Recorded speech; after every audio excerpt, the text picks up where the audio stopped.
You can keep the battle for the DC at the end. Yeah, it was a hard day with the hard climbs at the end. It was kept really long till the breakaway went away, and at the end we lost the stage. We were hoping that Jonas could win the stage, but nothing is lost. Like I already said, we have a young team here. I already won the first stage with the time trial, so we are enjoying. It was with attacks quite a lot of guys, so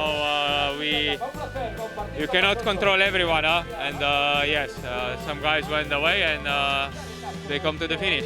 Para todos, nos vemos en las carreras y a disfrutar del ciclismo. Venga, Badaki, se ordena enviar Oscar. It's every day a GC day here in Basque, so yeah, will be again a big fight.